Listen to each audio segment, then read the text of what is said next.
Bonjour les amis et bienvenue dans la taverne de Wargamer. Aujourd'hui, on regarde le deuxième vidéo sur les règles de base de Warhammer 40 000 expliquées à ma grand-mère. On parle de la phase de mouvement.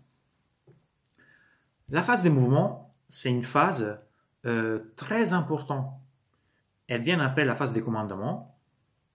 Et c'est ici qu'on va déployer nos unités pour faire nos actions, pour cibler des unités, pour se rapprocher des unités. Donc c'est très important parce que c'est ici qu'on choisit les positions à avoir dans le terrain pour la suite de notre game. Pourquoi je dois choisir donc de bouger mes unités? Les unités, je peux les bouger pour atteindre un objectif, par exemple, arriver à portée d'un objectif, ou encore, je peux bouger des unités pour avoir une portée avec mon armée de tir, ou gagner une ligne de vue sur une unité que je ne voyais pas. Ou encore, par exemple, la phase de mouvement, c'est important pour pouvoir rapprocher ces unités dans l'optique de déclarer une charge dans la phase de charge. Mettre à l'abri des unités, porter à portée d'aura des unités, comme par exemple une unité qui doit bénéficier de certains rerolls, donc on va la faire bouger vers un personnage particulier, etc. Aussi les mouvements, ça peut être très important pour certaines missions et pour certains objectifs secondaires, comme par exemple briser des lignes ou derrière les lignes ennemies. Voilà, il y a plein de choses qui sont liées au mouvement. Allons-nous voir maintenant comment ça développe la phase de mouvement. Première chose, il faut activer une unité à la fois. On active d'abord l'unité qu'on veut bouger, on fait tout son mouvement complet ou le mouvement qu'on veut faire, et après, on peut passer à l'autre unité.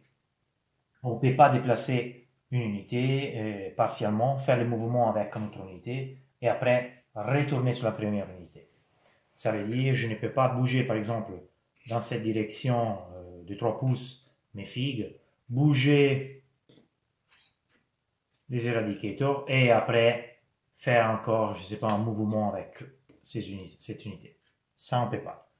D'abord, on active une unité, et après, on passe à la deuxième unité. Où on peut bouger, où on peut déplacer les figurines. Nous pouvons déplacer notre figurine où on veut, okay, en prenant les mesures du socle. Dans les cas, par exemple, de Blade Guard, eux, ils bougent des 6 maximum, et on peut faire, par exemple, un mouvement des 6. Okay. Voilà. Ou moins, si on veut bouger un peu moins. On n'est pas obligé de faire le mouvement complet. D'accord? Je peux bouger encore une seule figurine ou que certaines figurines. Je ne suis pas obligé de bouger complètement toutes les figurines de l'unité. Je peux bouger que certaines figurines. Jusqu'ici, c'est assez simple. Autre règle qu'on va voir, règle basique, mais très important, on ne peut pas passer à travers les figurines. Okay? Amis ou ennemis. Il faut faire le mouvement correct. Donc, dans ce cas-là, si je vais venir ici avec les éradicateurs, ils bougent des 5, je suis obligé de contourner okay, les figurines. On ne passe pas à travers. L'unique exception, c'est dans le cas des unités avec les mots-clés vol. Ces figurines, ils s'en fichent des ennemis, des terrains, des décors, ils volent. Donc, ils peuvent pratiquement survoler, voilà, survoler les figurines, amis ennemis, ou encore les décors. Okay? Ils peuvent aller où ils désirent. Autre règle à garder en tête, quand vous bougez vos figurines, c'est que les figurines ne peuvent pas terminer leur mouvement à portée d'engagement d'une unité ennemie. Qu'est-ce que c'est la portée d'engagement? C'est cette zone qui est autour des unités, ok? Et c'est pratiquement la zone de combat. Donc, cette zone a une dimension de 1 pouce, donc il faut toujours arrêter son mouvement, même si on a l'intention de charger dans la phase après, on doit quand même rester à distance et ne pas engager les unités. On ne peut pas terminer, pour n'importe quelle raison, les mouvements à portée d'engagement. On peut passer à côté d'une unité, okay? On peut passer à côté, par exemple ici, il veut venir ici, lui, si c'est ici, s'il était ici, il peut passer ici, ok? Mais il ne doit pas terminer son mouvement à côté, ok? Autre chose à voir, c'est la cohésion. On peut bouger comme on veut les figurines, on a dit, mais il faut que les mouvements, ça termine avec une sorte de cohésion entre les figurines. Ça veut dire qu'une figurine doit être au moins entre 2 pouces, ok, dans une autre figurine de la même équipe, de la même unité. ok. Dans ce cas-là, par exemple, on perdrait notre cohésion. Il n'y aurait pas de cohésion. Ça ne va pas. Donc, ça veut dire que ça, c'est un mouvement impossible à faire. Il faut obligatoirement terminer les mouvements en cohésion. ok. Dans ce cas-là, ça suffit qu'une seule figurine est à 2 pouces de notre figurine. Si, prenons le cas, considérons cette figurine comme un autre blade guard, ok, comme un autre blade guard. Voilà, cette unité de blade guard est composée de 6 figurines. Dans ce cas-là, alors, si l'unité est composée de plus de 5 figurines, okay, plus de 5, donc à partir de 6, il faut que la cohésion est active entre 2 figurines. Donc, lui, il doit avoir 2 pouces entre lui et 2 pouces entre une autre figurine. Et pareil pour tous les autres. Okay.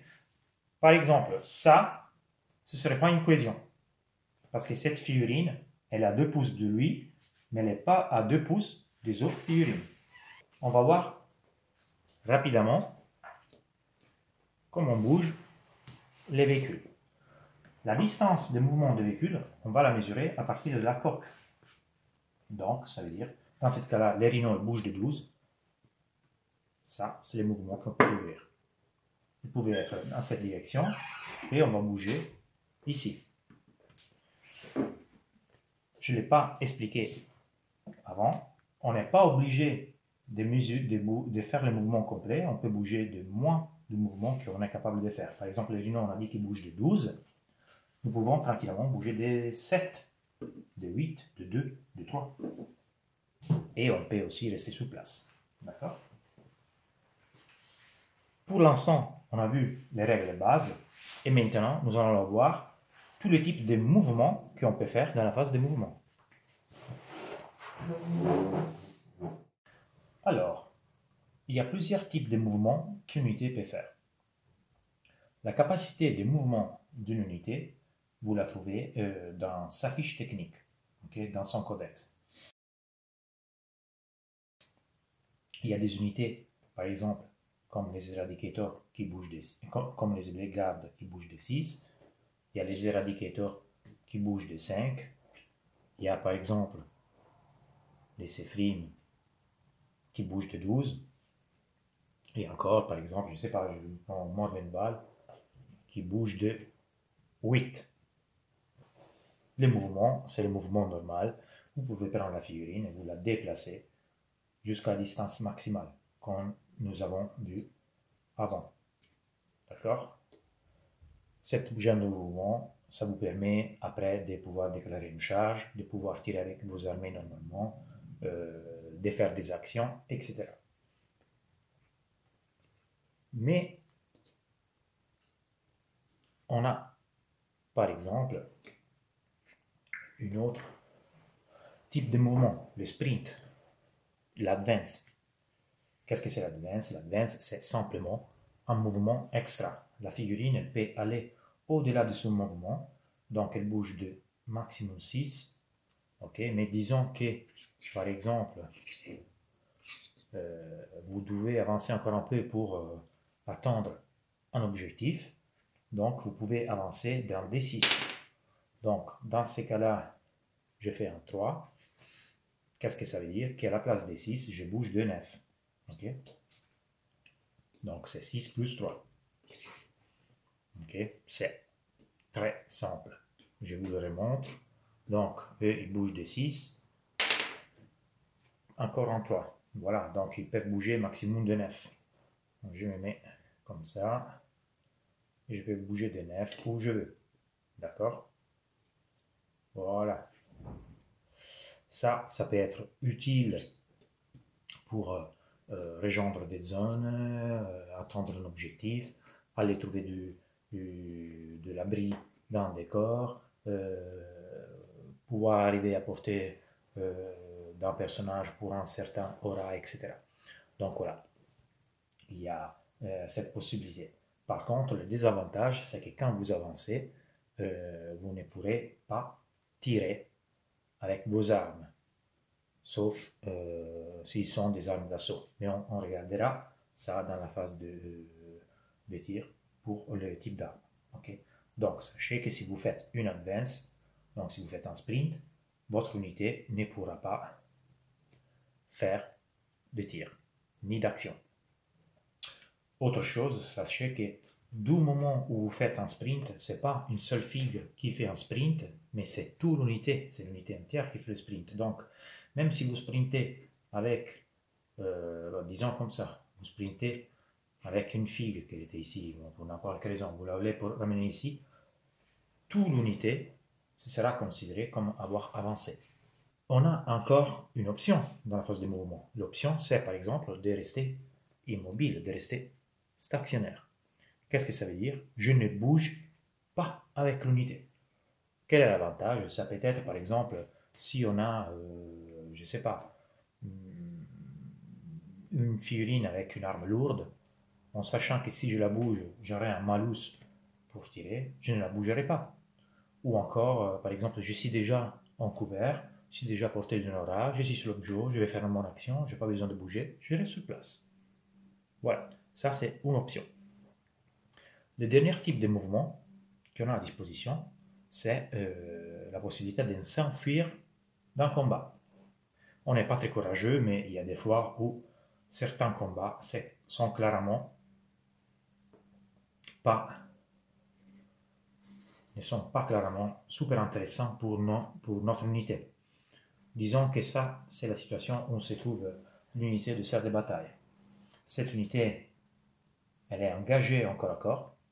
Ce qu'elle va faire, c'est de se désengager de son mouvement. Donc, elle peut désengager de 6 pouces loin de l'adversaire. Ok? Elle va bouger de 6. Et voilà, je me désengage de 6. Vous bougez donc de votre mouvement. Vous ne pouvez pas faire un sprint. Les unités qui battent en retraite ne pourront pas tirer dans leur phase de tir, sauf certaines exceptions qu'on peut regarder dans des futures vidéos. Et l'unité qui bat en retraite ne peut pas déclarer une charge. Okay? Petite précision, la charge, ce n'est pas une phase de mouvement, mais c'est dans la phase de charge. Donc ça, on la regardera plus avant dans d'autres vidéos. Une unité qui bat en retraite, comme par exemple un psyker ou un archiviste, ne peut pas faire des pouvoirs psy. Il ne peut pas faire même pas des actions. Donc une unité qui bat en retraite, elle ne peut pas faire d'actions. Le psy ne peut pas faire de pouvoir psy. Voilà. Ça, ce sont les mouvements que vous avez à disposition. Juste une chose avant de terminer cette partie. Quand vous désengagez, bien sûr, vous pouvez passer à côté des unités ennemies, des figurines ennemies. Par contre, comme dans tous les autres cas qu'on a vus avant, vous ne pouvez pas terminer votre mouvement dans la zone d'engagement de la même unité ou d'une autre unité. Donc ça veut dire que si vous désengagez, c'est pour rester dehors de la portée d'engagement d'une autre unité. Vous ne pouvez pas Donc, terminer par exemple à portée d'une autre unité ennemie, à portée d'engagement. D'accord? Il faut que vous restiez à distance de tous les ennemis. S'il n'y a pas la possibilité, vous ne pouvez pas tout simplement battre en retrait. Alors les gars, nous avons parlé de mouvement. Nous avons vu que les unités peuvent bouger où ils veulent. Alors, comment nous comportons devant des décors? Ok? Parce que les décors dans le jeu, ils prennent la place physique. Donc voilà, il y a des règles assez simples. La première règle, c'est que si le décor il fait moins d'un pouce, ok, comme dans le cas de cette partie du tuyau, les figurines peuvent passer à travers sans compter la distance qu'ils doivent faire pour monter et descendre. Okay? Donc, on peut directement tirer une ligne droite et passer à travers le décor. Donc, elle bouge de 6, elle arrive directement à 6. Okay? Donc, voilà, tous les figues, ils peuvent bouger de 6 pouces. Si le décor, il fait 1 pouce au moins, okay? S'il fait 1 pouce et demi, ça ne va pas. Donc voilà, les figurines peuvent passer sur un décor qui fait 1 pouce. Et ça compte aussi pour les véhicules. Si le décor il fait moins d'1 pouce, je ne sais pas, une petite colline, un tuyau, des cailloux, ok, même les véhicules peuvent passer dessus sans devoir considérer la distance pour monter et descendre. Mais disons que nous rencontrons un décor comme ça. On est ici. Ok? Comment pouvons-nous aller de l'autre côté? Dans ce cas-là, les unités infanterie, et normalement bêtes et Zworm, on va dire par exemple les scarabs nécrons, peuvent grimper et passer sur un décor. Ok? C'est l'exemple, par exemple, des sphères de bataille. On mesure la distance réelle qu'ils vont faire. Donc, par exemple, ici, c'est 2 pouces et demi pour monter. Ok? Plus ou moins 2 pouces. Bon, je ne vais pas faire les mesures précises, mais ça sera 2 pouces et demi pour arriver ici. On est à 5. Donc, je m'arrêterai ici parce que je ne peux pas aller de l'autre côté avec mon mouvement. Ok? Donc, on est ici. On peut dire dans le game que j'ai bougé des 6, donc je serai encore 1 pouce en train de grimper de descendre. D'accord? On le déclare, on ne fait pas notre mouvement, on sait qu'on est déjà descendu d'1 pouce parce qu'il y avait encore 1 pouce. D'accord? Donc voilà, pour monter et descendre par exemple un décor comme ça, il faudra 2 pouces et demi, 2 pouces et demi, 2 pouces et demi. Donc ça veut dire qu'il me faut 7 pouces et demi pour arriver de l'autre côté. Donc on mesure les distances réelles. Ok? Au cas où, dans ce cas-là, j'aurais pu, par exemple, faire une petite advance, un advance de 4. Donc, j'aurais fait 6 plus 4, 10. J'aurais eu assez de mouvement pour arriver environ ici. D'accord? Voilà. On mesure les distances pour monter et grimper si les décors ils sont plus qu'un pouce d'auteur. Et un véhicule, il ne peut pas passer sur un décor de genre.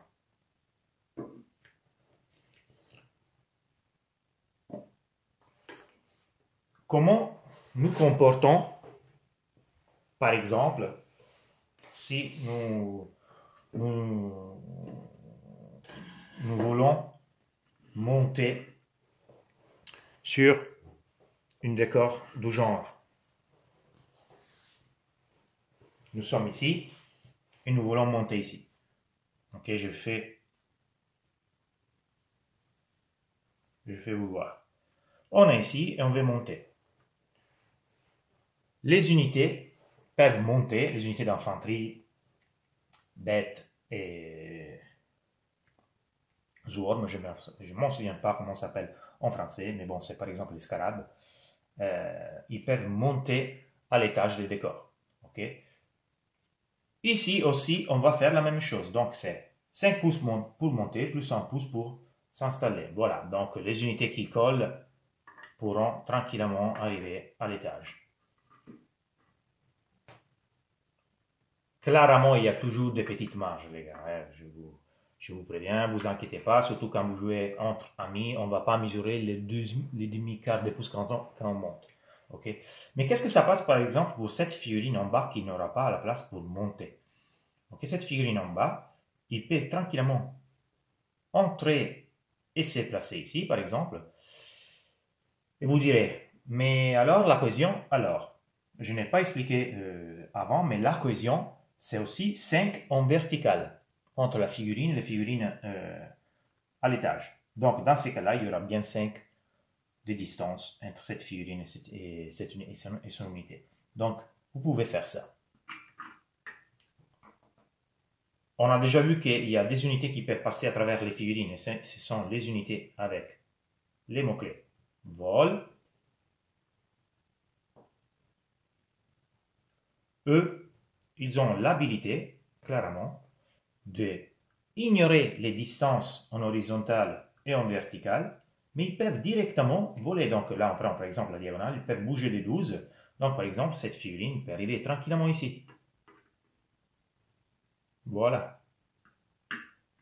On n'a pas besoin de mesurer, on va remettre ça de bataille, de mesurer les distances. Donc on ne va pas faire avec les unités qu'ils envolent 5 plus 5. Non, non, non. Eux, ils vont en vertical. Donc d'ici, ils auraient pu arriver environ derrière le décor. OK? Voilà. Et même discours, clairement, avec un décor du genre. Voilà. Ils peuvent faire comme ça sans mesurer les distances. Et c'est tout pour ce qui concerne les mouvements à travers les décors. On fera, je vous ferai une vidéo précise sur toutes les caractéristiques des décors, les mouvements, les unités, comment on bouge entre les décors, etc. On ne va pas les voir ici, on regardera dans une vidéo un peu plus, une vidéo dédiée exclusivement au décor. Alors les garçons, nous allons voir maintenant une unité particulière. C'est l'unité Rhino, qui c'est un transport. Donc on va parler du transport. Quel est le rôle d'un transport? Le rôle d'un transport, c'est celui d'aider les unités à bouger plus rapidement sur le terrain.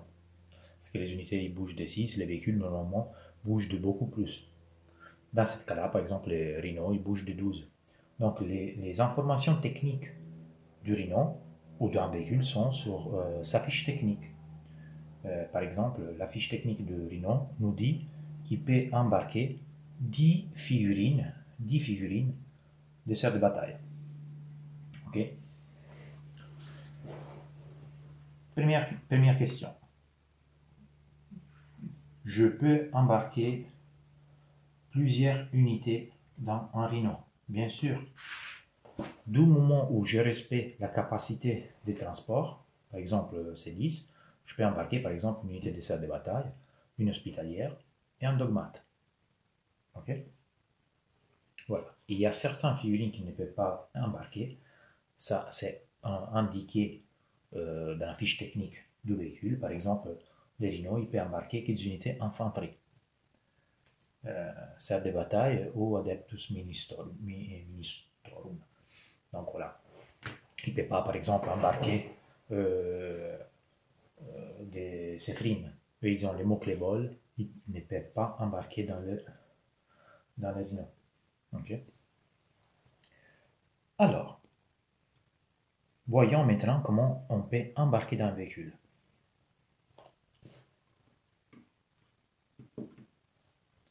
Les unités peuvent embarquer dans le transport si leur mouvement normal, advance ou battre en retrait, ils portent l'unité entière, donc tous les figues de l'unité, entre 3 pouces du véhicule. Okay?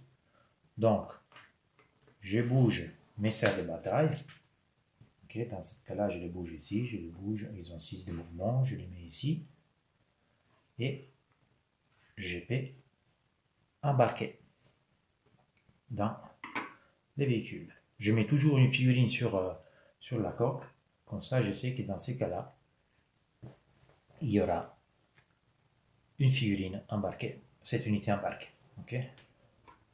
Je ne peux pas embarquer dans une unité si le véhicule, le transport, est en corps à corps avec une unité ennemie. Okay? On ne peut pas embarquer. Du moment où l'unité est à l'intérieur du véhicule, il ne peut pas faire de tir. Il ne peut pas utiliser ses capacités, comme par exemple, disons, que là, dans le véhicule, j'ai une dogmate. La dogmate, elle ne peut pas faire sa prière. Okay? Ou elle ne peut pas choisir son unité, l'unité pour donner le super opératif. D'accord? Donc, pas d'habilité, pas d'aura, pas de bonus, pas de rien. Ok? Une fois que j'ai embarqué une unité dans le véhicule, si le véhicule n'a pas encore bougé, le véhicule peut faire son mouvement normal. Okay? Donc, il peut faire son mouvement normal, d'advance, et même déclarer une charge dans les tours après, dans la phase d'après. Donc voilà, ça c'est ce qui concerne s'embarquer dans un véhicule. Est-ce que je peux embarquer dans un véhicule qui vient de bouger? Donc disons que j'ai bougé, comme ça. Okay? Et j'ai une unité de serre de bataille ici. Est-ce que je peux embarquer? Bien sûr. Je peux embarquer dans le véhicule. Okay? Sauf que en ce moment-là, l'unité est embarquée. Souvenez-vous, il faut voir toute l'unité à 3 pouces. Elle ne peut plus bouger les rhinos. D'accord? Le véhicule ne peut plus bouger. Donc, on reste comme ça. J'embarque dans un véhicule qui n'a pas bougé, le véhicule il peut bouger. J'embarque dans un véhicule qui a déjà bougé, le véhicule ne bouge plus. Est-ce que je peux embarquer et désembarquer dans la même phase? Non, on ne peut pas embarquer et désembarquer dans la même phase de jeu. Nous regardons maintenant comment on fait le désembarquement de l'unité. Alors, l'unité peut débarquer à 3 pouces de la coque. Ok? À 3 pouces du véhicule. Donc voilà, on peut débarquer comme ça. Et on peut faire son mouvement. Donc dans ces cas-là, j'ai débarqué des 3 et je peux faire mon mouvement normal, pas d'advance, des 6. Ok? Donc voilà. Normalement, on considère directement mouvement des 9. 3 plus 6 au le mouvement de l'unité. Donc voilà, si vous bougez, pour accélérer, surtout quand vous faites des tournois ou des parties un peu plus importantes, pour accélérer, vous pouvez dire, bon, je débarque en F. Ça veut dire 3 des mouvements de débarquement, plus le mouvement de serre de bataille. Okay? Bien évidemment, vous ne pouvez pas débarquer et vous placer en contact avec une unité et être donc en portée d'engagement. Donc ça, c'est la première règle. Mais bon, ça c'est parce que n'importe quel mouvement, on ne peut jamais terminer le mouvement en portée d'engagement. Deuxième chose, l'unité qui débarque est toujours considérée comme avoir bougé. Même s'il débarque à 3 pouces, il reste sur place, il ne fait pas de mouvement extra, l'unité, elle est considérée comme ayant bougé. Donc, elle aura des malus, par exemple, pour tirer avec des armes lourdes. D'accord? Autre chose, on débarque avant le mouvement du rhino. Ça veut dire que je ne peux pas bouger les rhinos et débarquer des unités. Ça, on ne peut pas le faire. On débarque toujours avant les mouvements des véhicules, sauf des cas vraiment exceptionnels, comme par exemple le Space Marine, ils ont les véhicules l'impulsor qui permet de débarquer et faire le mouvement normal après que le véhicule il a bougé. Mais c'est une situation plutôt rare. On a tout vu? Non. Alors, est-ce qu'on peut désembarquer si nous avons les véhicules en contact? Oui, on peut désembarquer d'un véhicule en contact.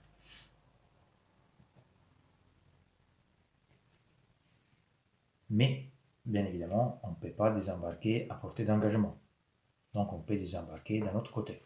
OK? Ça, c'est faisable. On dit que, par exemple, il y a assez de places. Par exemple, le porte-avions ici, l'ouverture ici. Voilà, ils arrivent à sortir. OK? Je pense que je vous dis tout pour ce qui concerne les débarquements et l'embarquement. Juste une petite précision pour ce qui concerne l'embarquement et le débarquement. Disons que je désembarque avec cette unité de figurines, des serres de bataille.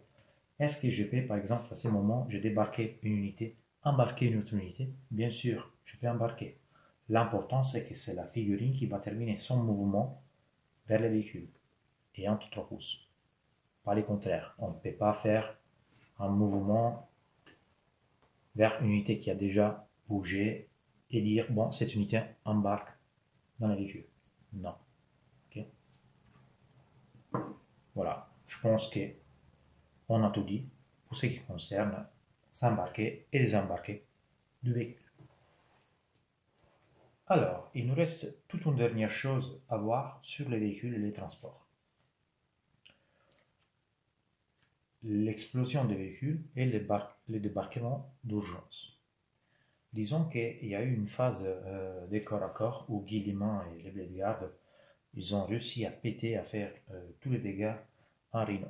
Donc le Rhino, il a plus de points de vie. Il doit exploser au pas. Déjà, on regarde si les véhicules qui a perdu tous ses points de vie explosent. Je lance un D6 et c'est un 4. Donc, les véhicules n'explosent pas. C'est écrit dans la fiche technique du véhicule. Qu'est-ce que ça passe quand le véhicule explose? Avec quel jet de dés le véhicule explose et combien de blessures mortelles l'explosion va faire autour de lui. Dans ces cas-là, il n'explose pas. Mais disons que j'avais fait un 6. Voilà, c'est un 6. Les véhicules explosent et donc les unités à 6 pouces du Rhino prennent D3 BM. Ça, c'est écrit dans la fiche technique. Donc, par exemple, dans ce cas-là, je mesure Guy Liman clairement est à 6 pouces. Elle prend 3 BM, 1 D3, donc ça on le divise par 2. Donc c'est 3 dégâts, 3 BM. Les Blade Guard, 1 BM. Et voilà. Les figurines qui sont à bord du véhicule ne subissent jamais les blessures mortelles de l'explosion. Okay. Et bien évidemment, s'il y avait des serres de bataille, disons qu'ici il y avait Morvenval. Okay. Morvenval, elle serait touchée aussi par l'explosion, même si c'est dans la même armée. Voilà, elle aurait pris quand même 2 BM. Donc 4 × 2, c'est 1 des 3 BM. Ça fait 2 blessures mortelles. Ok. Donc, en remettant ici. Alors, à ce point, on a dit que le Rhino a perdu tous ses points de vie. Mais il y a encore toujours des unités dedans. Il y a une unité de serre de bataille. Voilà. Et un personnage. Donc, au total, je regarde combien de figurines il y a dedans. Dans ce cas-là, on a dit qu'il y a 5 serres de bataille plus la dogmate. Je vais 1, 2, 3, 4, 5, 6. Je vais lancer un D6 pour chaque figurine embarquée. Voilà. Et pour chaque jet de 1, il y aura un mort, une figurine détruite. Ça sera à moi de choisir quelle figurine enlever. Donc, bien évidemment, je ne vais pas enlever la dogmate, je vais enlever 2 sœurs de bataille normales. Ok. Voilà, il resteront 4 figurines à l'intérieur. Et à ce moment, je dois débarquer les figurines du véhicule. Et je dois les déplacer à 3 pouces de véhicule, comme si c'était un débarquement normal. Sauf qu'ils ne peuvent pas bouger. Alors, je peux les mettre à 3 pouces. Bien évidemment, dehors la portée d'engagement des unités ennemies. Ok, je vais le mettre comme ça. Et je dois toujours rester en cohésion à la fin de la phase de mouvement. Ok, voilà. Donc, d'abord, on regarde s'il y a l'explosion. Et après, on fait le débarquement. Après avoir débarqué les figurines, j'enlève les véhicules de la table. Pas avant. C'est très important parce que comme ça, je sais où je peux mettre mes figurines. S'il n'y a pas la place pour débarquer tous les figurines, ou certaines figurines, les figurines qui ne peuvent pas être entièrement placées sont détruites. Là, disons qu'il y avait assez de place. Mais si par exemple, la situation c'était ça,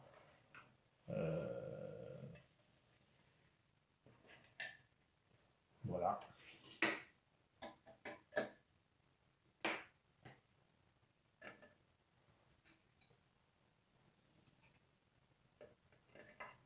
Disons que ça aurait été la situation. Voilà. Ça aurait été bien compliqué de pouvoir placer nos figurines. Ok, donc il n'y avait pas la place parce que clairement, je serais été engagé sur n'importe où je serais débarqué. Donc je ne peux pas déplacer mes figues. Donc tous les figurines sont morts. Du moment où il n'y a pas la place pour les mettre, pas à portée d'engagement, je ne peux pas placer mes figues. Ok. Donc voilà. Alors les gars, nous avons vu presque la totalité de la phase de mouvement. Il nous reste juste à voir une toute dernière chose. C'est la phase de renfort, que c'est la dernière partie de la phase de mouvement. Donc, quand vous avez bougé toutes vos unités, donc vous avez pratiquement fini votre phase de mouvement, il y a encore des unités qui peuvent arriver sur le terrain. Ce sont les unités de renfort. Ce sont les unités qui normalement ils peuvent arriver en attaque en profondeur, en frappe, okay, ou comme réserve stratégique. Je n'irai pas dans les détails de frappe en profondeur et de réserve stratégique dans cette vidéo. Je ferai une vidéo dédiée exclusivement à cette phase parce qu'il y a plusieurs choses à voir. Il faut juste savoir que vous placez les unités comme indiqué dans leur fiche technique. Normalement, par exemple, la frappe de Séphrim, ce sera une frappe normale à 9 pouces, d'accord, à 9 pouces de l'unité ennemie. Donc, quand ils ne sont pas sur le terrain, on les fait arriver du ciel. Donc, ils tombent du ciel et ils vont se poser à 9 pouces de l'ennemi, d'accord. Voilà, de toutes les unités ennemies. Hein. Donc, doivent être à 9 pouces de Blade Guard, ils doivent être à 9 pouces des Eliminators, et voilà. Il faut garder toujours cette distance de 9 pouces. Certaines unités, ils auront une habilité pour être à moins en distance mineure. Voilà. Il y a plein d'unités qui peuvent arriver en frappe. Les Terminators, par exemple, ce sont les plus célèbres. Mais il y a énormément d'unités qui arrivent comme renfort pour donner un coup d'aide et aller chercher des cibles particulières. Une unité qui arrive dans la phase de renfort, en frappe ou en réserve stratégique, elle est toujours considérée comme avoir bougé. donc elle n'est jamais considérée comme rester immobile, et ne peut pas faire de mouvement extra. Donc, si on arrive en frappe, par exemple, avec les Séphrim, eux, ils ne pourront pas bouger, ils ne pourront pas avancer ou, bien évidemment, battre en retraite. Mais de toute façon, quand tu fais un mouvement, tu ne peux pas terminer ton mouvement à portée d'engagement. Donc voilà, c'est impossible. Bien évidemment, ils sont là, ils pourront tirer dans leur phase de tir et déclarer une charge dans la phase de charge. Si une unité, à la fin du game, qui était en renfort, elle n'est pas arrivée à la fin du game, elle est considérée comme étant détruite. Donc il faut la faire arriver. Après, vous voyez, vous verrez que dans les chapters approved, il y a des règles particulières pour les renforts, pour les frappes, etc. J'ai rien d'autre à ajouter pour l'instant. Voilà, juste sachez qu'il faut respecter la distance entre les unités. C'est à la fin de la phase de mouvement, pas avant. Donc on ne peut pas faire arriver l'unité avant d'avoir bougé les autres. C'est vraiment à la fin de la phase. Et elle n'est jamais considérée comme restant immobile. C'est l'exemple, par exemple, des ultramarines, qui dans la doctrine tactique, ils sont toujours considérés stationnaires s'ils n'ont pas avancé, mais s'ils arrivent en réserve, ils sont quand même considérés comme ayant bougé. Donc, alors, les gars, nous avons vu la phase des mouvements. Il y avait beaucoup de choses à voir. J'espère d'avoir été clair, de vous avoir résolu quelques doutes. Si vous avez des questions, n'hésitez pas à les poser dans les commentaires. Et si, par contre, j'ai fait des conneries ou j'ai dit n'importe quoi, n'hésitez pas à me les remarquer et me les faire noter. D'accord? J'espère que les vidéos, ça vous a plu, ça vous a pas trop ennuyé. Mais d'ailleurs, il y a énormément de règles. Je vous demande donc, si vous avez aimé les vidéos, si ça a été utile pour vous, de mettre un like aux vidéos et de vous inscrire au canal, à la chaîne YouTube, la Taverne de Wargamer. Comme ça, vous m'aiderez à développer ma chaîne et je pourrai faire encore plus de vidéos, encore plus de contenu. Je vous suggère de voir les prochaines vidéos, la phase psy. À bientôt les gars.